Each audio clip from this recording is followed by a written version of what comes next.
The February morning started like any other, with Max's cold nose nudging my hand at exactly 6:15 a.m. 7 years we'd had this routine. 7 years of his internal alarm clock never wavering. Not for weekends, not for holidays, not for anything. I groaned and pulled the pillow over my head, but he was persistent, adding a soft whine to his repertoire. 5 more minutes, buddy, I mumbled into the mattress. The bed shifted as Linda got up, her movements sharp and efficient. You spoil that dog, she said, her voice carrying that particular edge it had taken on lately. No wonder he's getting fat. He's not fat, I protested, finally sitting up. He's fluffy. He's a golden retriever, Tom, not a whatever. She was already dressed, pulling on a cardigan I didn't recognize. I have an early meeting. Won't be home until late. Another one? That's the third this week. She paused at the bedroom door, not quite meeting my eyes. Budget season, you know how it is. I didn't, actually. In 12 years of marriage, Linda had never had this many early meetings, late meetings, weekend meetings. But pointing that out would lead to another argument, and it was too early for conflict. Max needs his run, she said. And don't forget to call about his limping. It's getting worse. Then she was gone, the click of her heels on the hardwood fading down the hallway. I heard the garage door open and close, her Camry starting up and backing out. Max watched from his bed in the corner, tail wagging hopefully. Yeah, okay, I told him. Let's go run. The morning was crisp, the kind of February cold that made your lungs burn, but in a good way. Max bounded ahead on the trail, his golden coat catching the early sunlight filtering through the bare trees. This was our time, our sacred ritual. 5 miles through Riverside Park, past the lake, through the woods, back around the neighborhood. It cleared my head, gave me time to think before heading to the construction company Mike and I ran together. That's when I noticed it. Just a slight hesitation in Max's gait, a favoring of his right rear leg that hadn't been there yesterday. By mile 3, it was pronounced. By mile 4, he was clearly struggling. Hey, buddy, you okay? I stopped, kneeling beside him. He panted happily, tail still wagging, but when I gently manipulated his hip, he whimpered. We walked the last mile, slowly. I'd been putting off calling the vet, hoping whatever was bothering him would resolve itself. Linda was right about one thing. I needed to make that appointment. Back home, I showered while Max sprawled on the bathroom floor, exhausted. The limp was more noticeable now, even after rest. I toweled off and grabbed my phone, scrolling through contacts for our usual vet. Booked solid for 3 weeks. I tried another. Same story. Finally, Riverside Veterinary Clinic had an opening that morning at 10. We'll take it, I told the receptionist. My dog's having hip problems. I fired off a text to Mike saying I'd be late, then sat on the bed to put on my work boots. Max watched from his position on the floor, and I noticed how he shifted to avoid putting weight on that right hip. When did you start hurting, boy? Why didn't you tell me sooner? He thumped his tail against the floor, the universal golden retriever response to any question.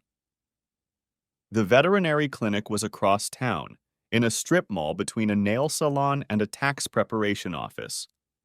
Not the most prestigious location, but the reviews online were good, and they could see us today. The waiting room smelled like every vet's office I'd ever been in.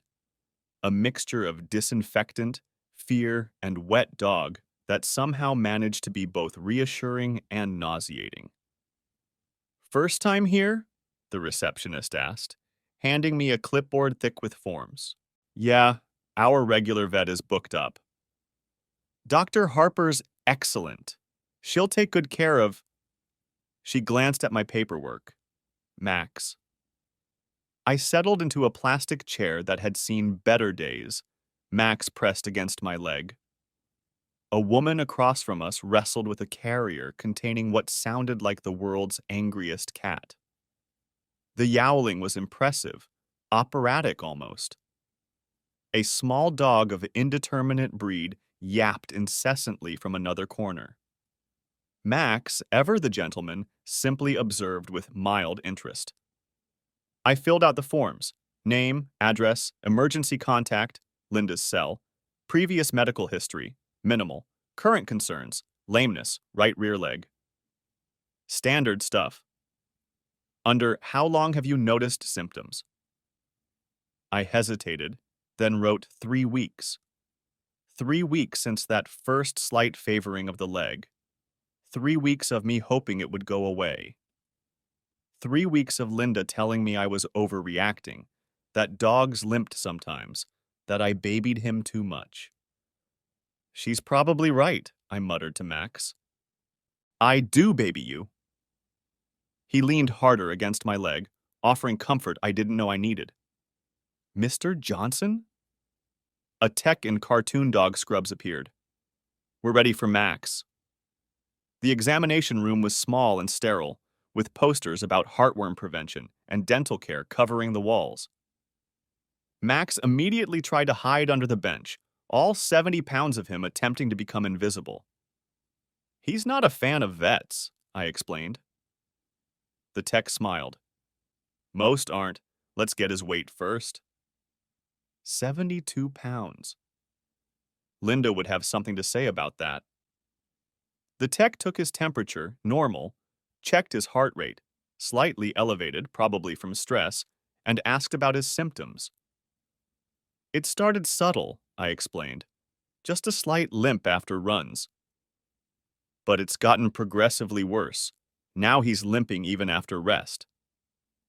Any changes in appetite? Energy level? Appetite's the same. Energy is maybe a little lower, but he still wants to run. He just can't. She made notes in the computer. Dr. Harper will be in shortly. Alone with Max, I sat on the floor beside him. He crawled partially into my lap, seeking reassurance. At 7 years old, he was entering his senior years for a large breed. The thought made my chest tight. 7 years since Linda and I had picked him out of a litter of squirming puppies, back when things were simpler. Back when we still looked at each other the way we looked at that puppy. Just a checkup, I told him. Get you some medicine. Fix you right up. Dr. Harper turned out to be younger than expected. Early 30s maybe, with auburn hair pulled back in a practical ponytail and the kind of energy that suggested she mainlined coffee. She entered already reading the chart, then looked up with a warm smile. Max? What a handsome boy. And you must be Dad. Tom, I offered. Tom, so Max here is having some mobility issues? She was already on the floor, hands expertly examining him. How long has this been going on? About 3 weeks. Started subtle, just a slight limp after our morning runs. Now it's constant. She manipulated his right leg and Max whimpered. The sound cut through me like a blade. I know, buddy. I know, she soothed. Almost done. She continued her examination, checking range of motion, feeling along the hip joint, comparing both sides. Any previous injuries? Trauma? No, nothing. He's been healthy as a horse until this. Let's get some x-rays. Based on what I'm feeling and his age, we might be looking at hip dysplasia. It's unfortunately common in Goldens. I thought that showed up in puppies. It can, but sometimes it doesn't manifest clinically until middle age. The joint degenerates over time, arthritis sets in, and eventually you see symptoms like Max is showing. 20 minutes later, we were back in the room with x-rays displayed on a computer monitor. Even to my untrained eye, the problem was obvious. The ball of Max's hip joint didn't sit properly in the socket, and there were visible bone spurs indicating arthritis. So we're looking at moderate to severe hip dysplasia, Dr. Harper explained, pointing to the areas of concern. See how the femoral head doesn't sit properly in the acetabulum? And these osteophytes here indicate chronic inflammation. What are the treatment options? She leaned back in her chair. Conservative management, pain medication, joint supplements, physical therapy might help for a while. But given his age and activity level, I'd recommend considering surgery. Total hip replacement would give him the best quality of life long term. Surgery. The word sat heavy in the room. What does that involve? It's a significant procedure. We remove the damaged joint and replace it with artificial components. Recovery is about 3 to 4 months, but most dogs return to full activity. Success rate is excellent, over 90%. And the cost? She winced slightly, the universal expression of a medical professional about to deliver expensive news. You're looking at around $4,000.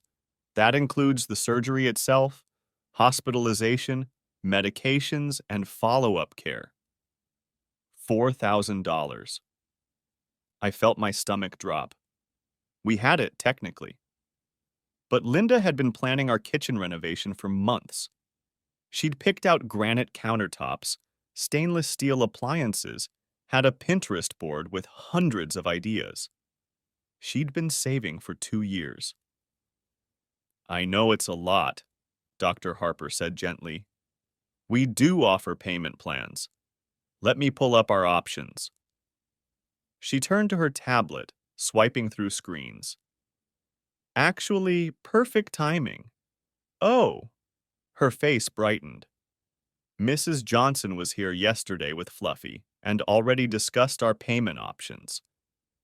So you're already familiar with our care credit program and the interest-free financing. The world stopped. I could hear the fluorescent lights humming. Could hear Max panting. Could hear my own heartbeat, suddenly loud in my ears. The words hung in the air like physical objects, solid and undeniable. I'm sorry, I said slowly, carefully, the way you might speak to someone who didn't speak English. What did you just say? Dr. Harper glanced up from her tablet, confusion flickering across her features. Mrs. Johnson? Your wife? She was here yesterday with Fluffy? Fluffy. I repeated the word like it was foreign. Who or what is Fluffy? The Persian cat? Now she looked genuinely confused, her brow furrowing. White, female, about 3 years old? She was in for a dental consultation. Mrs. Johnson was quite concerned about the costs. Said she wanted to explore payment options before committing to the procedure. We discussed the same care credit program I was about to show you. The room tilted. I gripped the edge of the examination table hard enough that my knuckles went white. Max, sensing my distress, pressed closer to my leg. We don't have a cat, I said, each word deliberate and clear. We have never had a cat. My wife is allergic to cats, severely allergic. She carries an EpiPen. She was hospitalized 5 years ago after exposure at her cousin's house. It's why we got a dog in the first place. Dr. Harper's professional smile began to falter, like a mask slipping. The tablet in her hands suddenly seemed to weigh 1,000 pounds. I must be confusing patients, she started, but her voice lacked conviction. No. The word came out sharper than I intended. You said Mrs. Johnson. You said my wife's name, Linda Johnson. That's very specific. You said she was here yesterday with a Persian cat named Fluffy. Sir, I really think there's been a misunderstanding, Show me the records. I can't share other patients' information. You just did. I stood up abruptly, Max's leash tight in my hand. You just told me my wife was here yesterday with a Persian cat named Fluffy. You told me she was concerned about dental costs. You told me she discussed payment plans. That's quite a bit of information about another patient, wouldn't you say? Dr. Harper's face had gone pale. She glanced toward the door, probably calculating how quickly she could escape, maybe considering calling for help. I forced myself to take a breath, to lower my voice. Look, I said, trying for reasonable, even though reasonable was the last thing I felt. Either you're mistaken, in which case we can laugh about this mix-up, or you're not mistaken, in which case I need to know. My wife, a cat, here. Yesterday, show me the record. Please. Her hands shook slightly as she typed. I could see her internal struggle play across her face, the war between patient confidentiality and the massive error she'd already made. She bit her lip, looked at me, looked at the screen, then slowly, reluctantly, turned the tablet toward me. The world shifted off its axis. Patient. Fluffy Johnson species. Feline breed. Persian color. White age, 3 years sex. Female, spayed. Owners, Linda Johnson and Robert Chen. Primary contact, Linda Johnson, 555-0147. That was her cell number, secondary contact. Robert Chen, 555-8826. Address: 1847 Riverside Apartments, Unit 12B emergency contact. Robert Chen, relationship, co-owner. I stared at the screen until the letters began to blur and dance. Robert Chen. Who the hell was Robert Chen? And why was he co-owning a cat with my wife? My severely allergic wife who went into anaphylactic shock around cats? My hand moved almost independently, muscle memory of 1,000 casual photos, pulling out my phone and snapping a picture of the screen. Dr. Harper made a small sound of protest, but didn't try to stop me. What was done was done. Pandora's box was open. How long? I heard myself ask. My voice sounded distant, like it was coming from someone else. How long have they been bringing this cat here? Dr. Harper scrolled through the records with obvious reluctance, each swipe revealing another layer of deception. The first visit was January 15th, 2021, 2 years ago. 2 years, 730 days, 24 months of deception. The number hit me like a physical blow. Regular visits? Monthly, mostly. Sometimes more. She paused, choosing her words carefully. They're very attentive owners, very concerned with Fluffy's health. They never miss an appointment. I leaned forward, studying the visit history on my phone's photo. Regular checkups like clockwork, vaccination updates. A note from 8 months ago. Fluffy nervous around strangers, but very affectionate with her parents. Owners report she's thriving in her environment. Her parents. Linda and Robert. An emergency visit from last December caught my eye. Presented with foreign body ingestion, Christmas ribbon. Owners extremely worried. Induced vomiting successfully. Ribbon recovered intact. Owners very relieved. Recommended cat-proofing Christmas decorations. Christmas. We'd spent Christmas at Linda's mother's house in Columbus. Linda had left the family gathering early on the 20th, claiming a sudden migraine. I'd driven her mother home while she went to lie down in a dark room. She'd been gone for hours. December 20th, I said quietly. The emergency visit. What time? Dr. Harper looked miserable. Evening, around 7 p.m. They were our last appointment. Stayed until almost 9. The exact time Linda had been lying down with a migraine. Mr. Johnson, Dr. Harper said quietly, I've made a terrible error. I'm so sorry. Patient confidentiality is paramount, and The only error, I said, standing up so abruptly that Max yelped in surprise, is my wife having a secret cat with another man. A secret cat.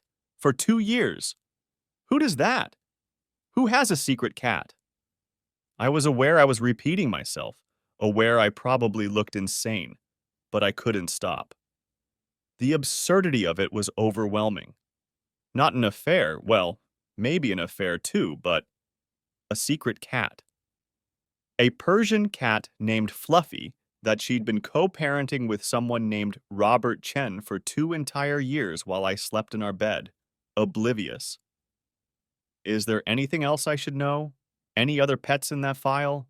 Maybe a secret hamster, a covert goldfish, a classified cockatiel, a whole secret zoo? Just the cat, Dr. Harper whispered, looking like she might cry. Just the cat. As if that made it better somehow.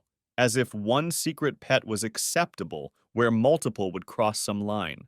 I stood there for a moment, swaying slightly, trying to process the impossible.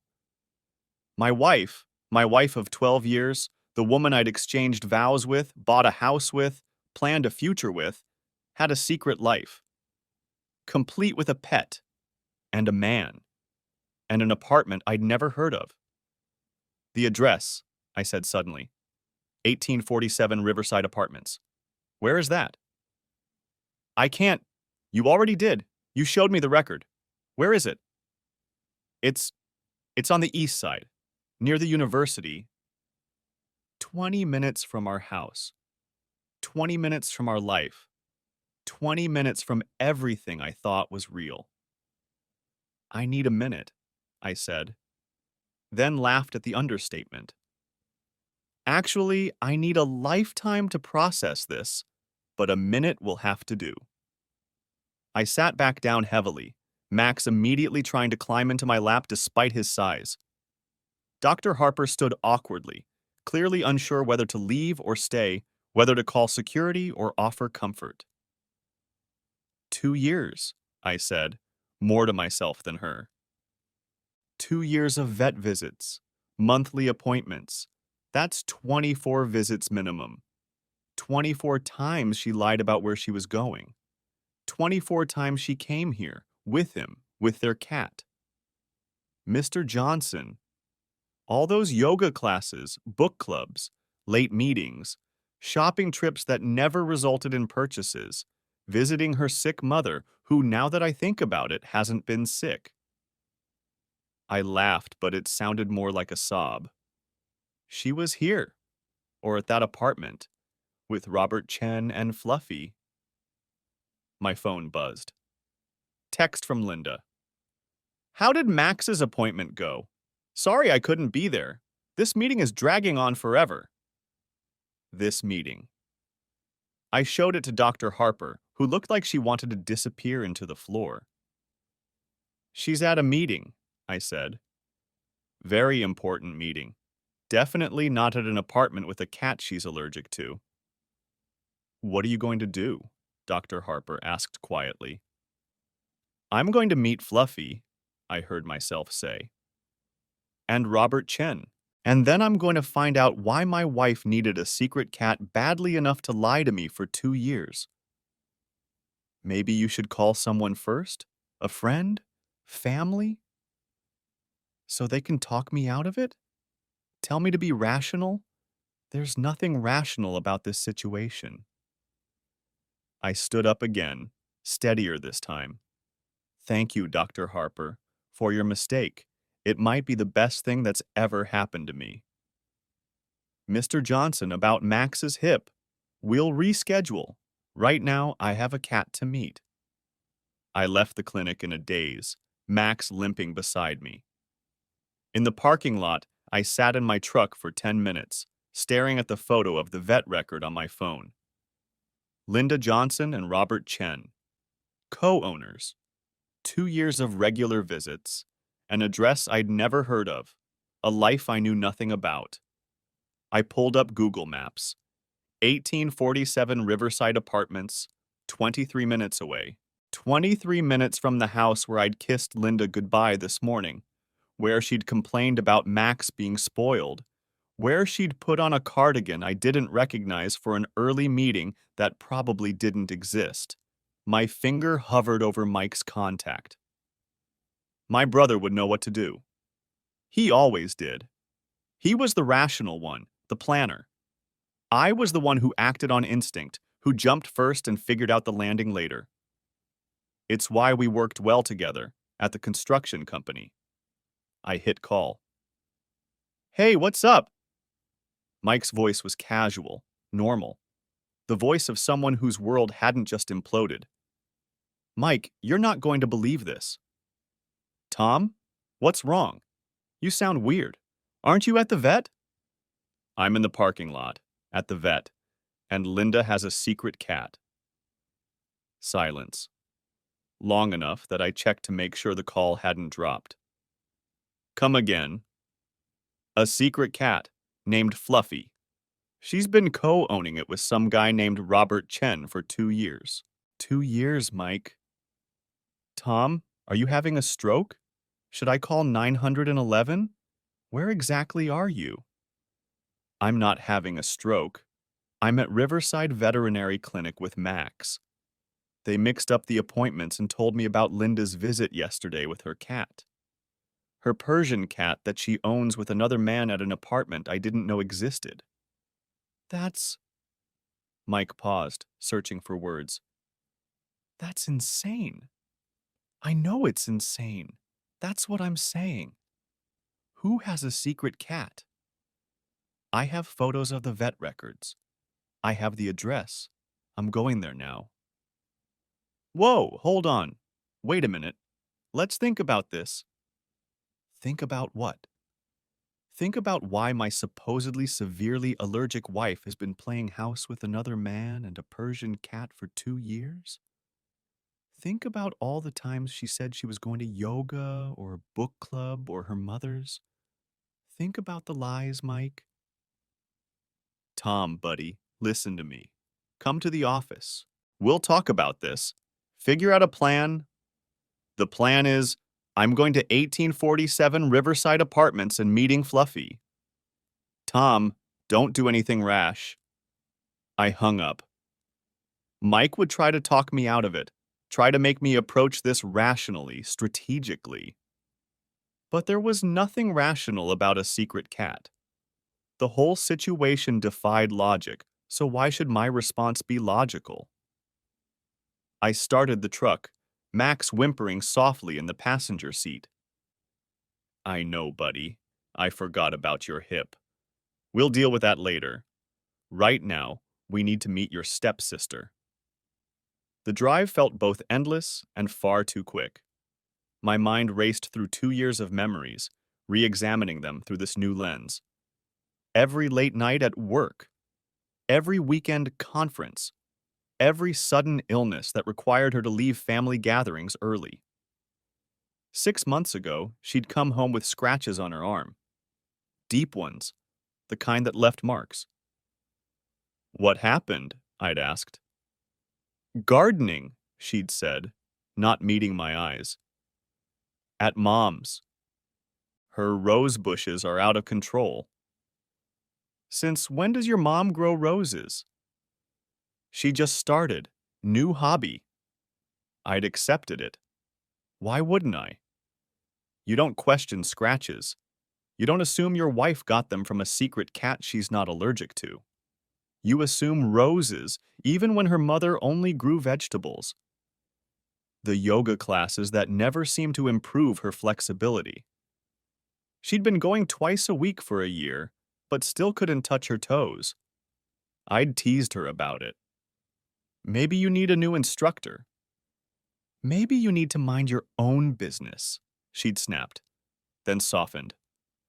Sorry, just frustrated with my lack of progress. But she hadn't been going to yoga, had she? She'd been going to an apartment, to a cat, to Robert Chen, the book club that never required her to read any books. I'd tried to engage once, asking about what they were reading. Oh, you wouldn't like it. Very feminine. Lots of feelings. Try me. I forget the title. Something about women and feelings. I'd laughed it off. Now it seemed pathetic. My wife couldn't even be bothered to research fake book titles for her fake book club covering her real cat. Riverside Apartments materialized sooner than I was ready for. Nice complex, newer construction. The kind of place young professionals lived before they got married and moved to the suburbs. Or, apparently, the kind of place married women kept secret cats with men who weren't their husbands. I circled the parking lot twice, my heart hammering. Was I really doing this? Was I really about to confront my wife's secret cat life? Part of me wanted to turn around, go home, pretend I'd never heard the name Fluffy. But I couldn't. The knowledge sat in my chest like a stone. I had to know. Building 1847 was at the back of the complex, 3 stories with balconies and covered parking. I found a visitor's spot and sat for a moment, engine running. Last chance to back out, I told Max. He wagged his tail, always game for an adventure. You're right. Let's go meet Fluffy. The building had secure entry, but someone was leaving as we approached, and they held the door. The hallway smelled like carpet cleaner and cooking food. Curry from one apartment, garlic from another. Normal smells of normal people living normal lives that didn't involve secret cats. Unit 12.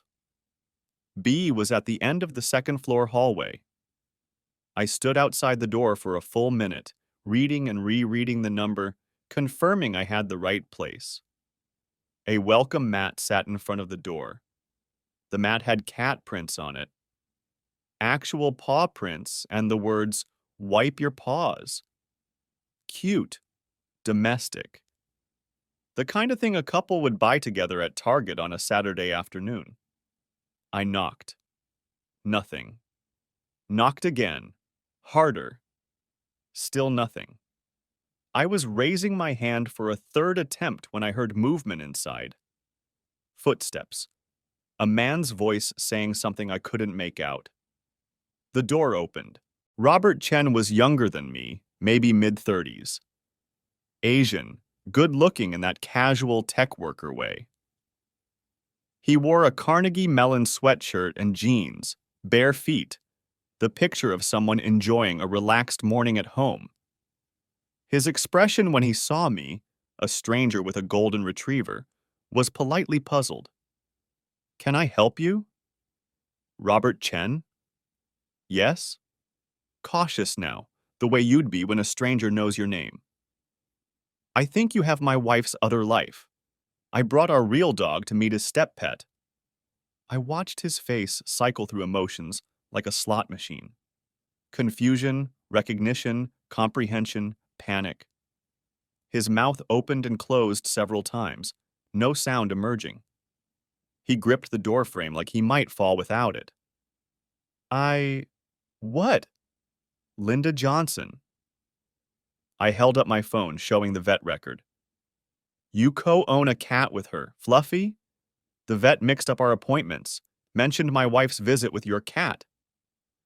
The remaining color drained from his face. He actually swayed a little. Oh no, he breathed. Oh no, oh no, oh no. Oh no, indeed. I pushed past him into the apartment. Linda, Max is here for his surgery consult. Thought we'd make it a family affair. The apartment was nice, really nice. Hardwood floors, modern furniture, large windows overlooking a park. The kind of place that probably cost twice our mortgage. But it was the cat paraphernalia that stopped me cold. A massive cat tree dominated one corner, 6 feet tall, carpeted platforms, little hiding boxes, dangling toys. It looked expensive, the kind of thing you researched online, reading reviews, comparing prices. Toys scattered across the floor, feather wands, catnip mice, balls with bells, things that crinkled and squeaked. A water fountain designed specifically for cats, the water cycling continuously. Food bowls on an elevated platform to aid digestion. A self-cleaning litter box that probably cost more than my first car. But it was the walls that really got me. Photos everywhere, professionally framed, carefully arranged. A shrine to their alternative family. Linda and Robert at what was clearly a cat show, holding Fluffy between them, a blue ribbon visible. Both smiling like they'd won the lottery. Linda's expression was one I hadn't seen in years. Pure, uncomplicated joy. Another photo. Christmas. All three wearing matching sweaters, even the cat. The sweaters had a pattern of cats and Santa hats. Linda looked radiant, glowing in a way that made my chest ache. When was the last time she'd smiled like that at home? A professional portrait of Fluffy alone, the kind of pet photography that cost hundreds of dollars. The cat staring regally at the camera, blue eyes piercing, fur perfectly groomed. Linda and Fluffy on what must be Robert's balcony, city skyline in the background. Linda in clothes I'd never seen, casual and relaxed, the cat contentedly in her lap. Robert and Fluffy playing with a feather toy, action shot, both focused intently on the game. The three of them at what appeared to be another vet visit, Fluffy in a carrier, both humans looking concerned. The date stamp showed last month, January 15th. Linda had supposedly been at a work retreat. "Linda!" I shouted again, my voice echoing in the apartment. Movement from what must have been the bedroom. Soft voices. Robert had left the door open, and I could hear urgent whispering. Then footsteps. Then she appeared, and my world tilted off its axis one final time. She looked different. That was my first thought. Not just the clothes, though those were unfamiliar, soft leggings and an oversized sweater I'd never seen. Her hair was different too, pulled back in a messy bun the way she used to wear it when we first met, before she decided it looked unprofessional. She looked younger, relaxed, like a different person entirely. And in her arms, like a cloud of white cotton, was Fluffy. The cat was beautiful, I had to admit. Pure white, with startling blue eyes and the kind of fur that probably required daily brushing and monthly professional grooming. She was clearly well cared for, well loved, secure in Linda's arms in a way that spoke of years of familiarity. The look on Linda's face when she saw me and Max defied description. Take every emotion a human can experience and layer them on top of each other. Shock, horror, guilt, fear, sadness, and strangest of all, something that looked like relief. The relief of finally being caught, of not having to lie anymore. "Hi, honey," I said, voice dripping with false cheer. "Surprise! Max wanted to meet his stepsister. Max, this is Fluffy." "Fluffy? This is Max. He's the dog Mom tells people about. You know, the one that actually exists in her real life." Max, bless his innocent heart, wagged his tail and tried to approach. He'd always been good with cats, the few times he'd encountered them. Fluffy was less enthusiastic. She hissed, back arching, fur standing on end, claws extending. Even the pets knew this was wrong. Linda's mouth moved, but no sound came out. She clutched the cat tighter, as if it were a life preserver and she was drowning. Maybe she was. Maybe we both were. 2 years, Linda? My voice cracked on her name. 2 years of secret cat ownership? Tom, I can explain. Explain what exactly? The cat? Robert?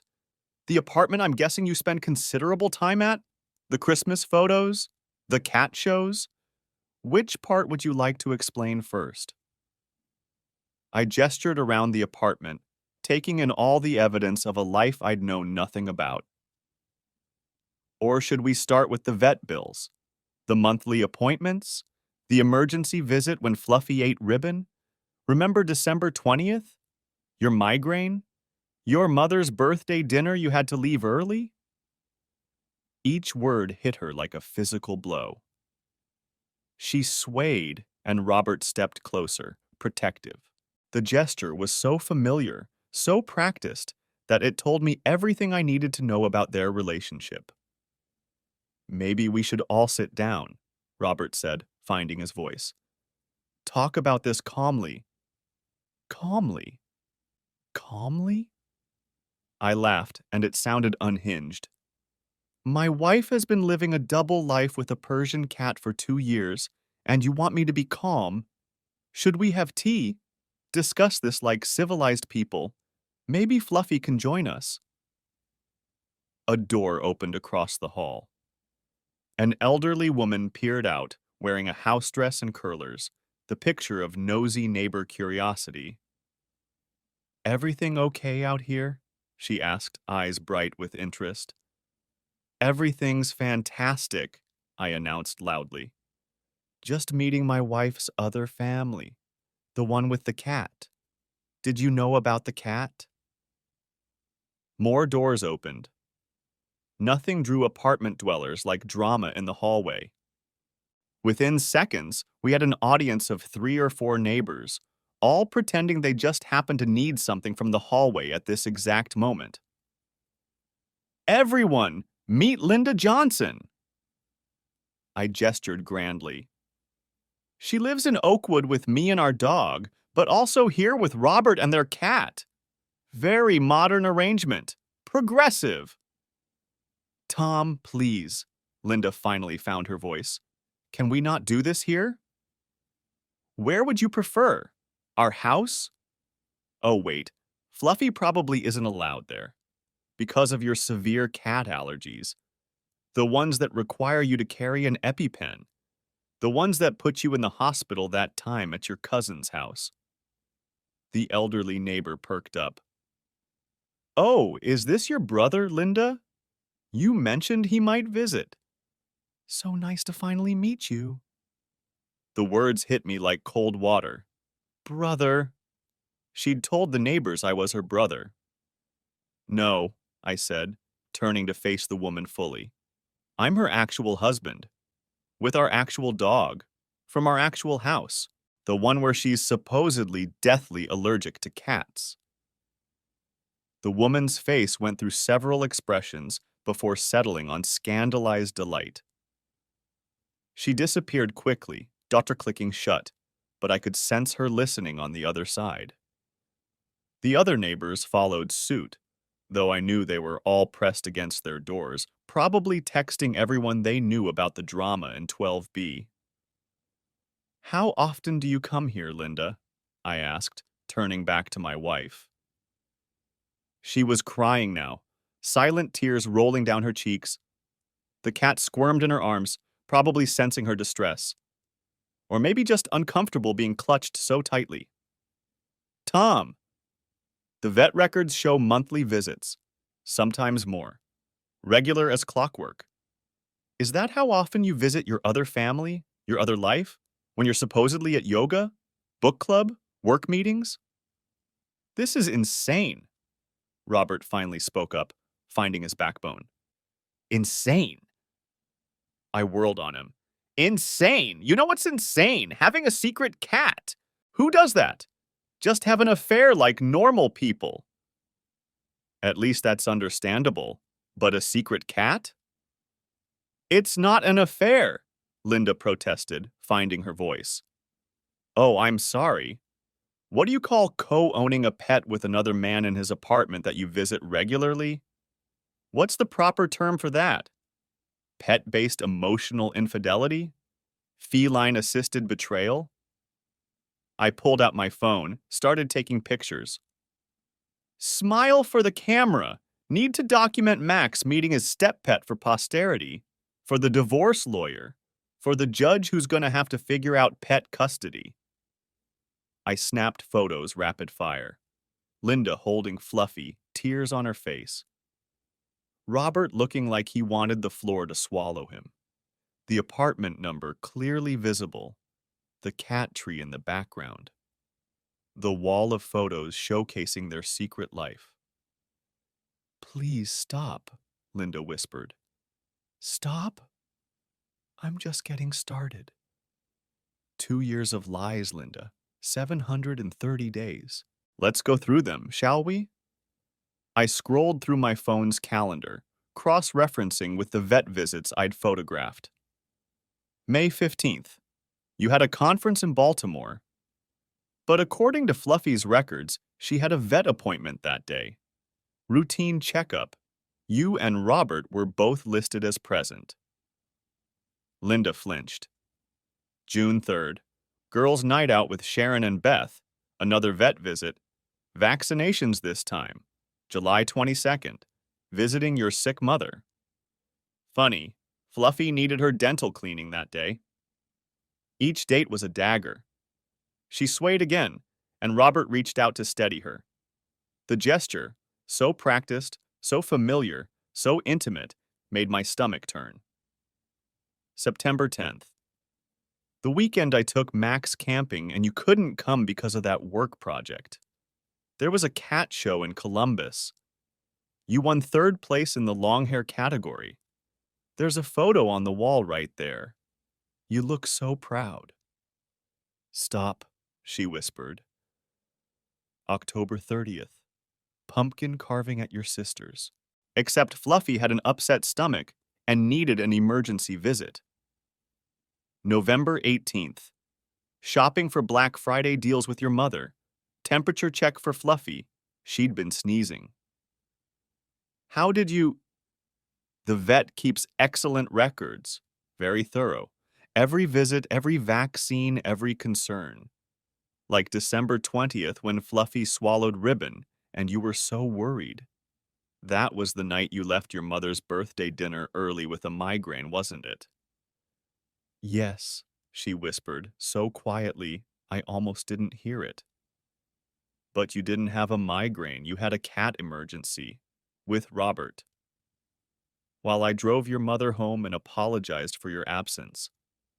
Told her you'd been working too hard, stressed about the holidays. The hallway was silent except for Max's panting and the quiet sound of Linda crying. Even Fluffy had gone still, as if sensing the gravity of the moment. I need to know, I said, voice quieter now. Is it just the cat, or is there more? Linda and Robert exchanged a look. In that single glance, I saw 2 years of shared experiences, inside jokes, quiet moments I'd never be part of. They had a language all their own, built around a cat and whatever else they'd shared in this apartment. We're not. We haven't. Linda struggled with the words. We're friends, Robert said firmly. Friends who happen to share a pet. Friends. I tasted the word. Friends who take Christmas photos together. Friends who wear matching sweaters. Friends who list each other as emergency contacts at the vet. It's my apartment, Robert clarified. Linda just visits, for Fluffy. For Fluffy. I nodded slowly. And the wall of photos that looks like a family portrait gallery? Those are for Fluffy too? Silence. The cat show ribbons? The professional pet photography? The Christmas where you all wore matching sweaters? All for Fluffy? More silence. You know what? I don't even care anymore. I turned toward the door, Max beside me. We have a real vet appointment to reschedule. Max needs hip surgery. $4,000, by the way. But I'm sure you knew that already, Linda, since you're so concerned about pet medical expenses. So concerned that you spent yesterday discussing payment plans for Fluffy's dental work. Tom, wait. For what? An invitation to Fluffy's next birthday party? Should I bring a gift? What do you get for the cat who has everything, including my wife's affection? I was at the door now, hand on the knob. Oh, and Linda, I'll be packing your things. You can move in with Robert and Fluffy. Complete the family unit. No more sneaking around. No more lies about allergies. You can be a full-time cat mom. Live your truth. You can't just... Can't what? End our marriage because you've been living a double life with a Persian cat? Watch me. I opened the door, stepped into the hallway. Several neighbors had given up pretense and were openly watching now. It's not that simple, Linda cried out. I turned back to face her. Explain to me how it's complicated. Explain the secret cat, Linda. Make me understand why you needed this. She was sobbing now, clutching Fluffy so tightly the cat meowed in protest. Robert moved closer to her, and that small protective gesture told me more than any words could have. You love him, I said quietly. You love him, and you love that cat, and you love this life you built. This life without me. I love you too, she whispered. No, you don't. People who love you don't lie to you for 2 years. People who love you don't build secret lives. People who love you don't have alternative families complete with professional pet photography and matching Christmas sweaters.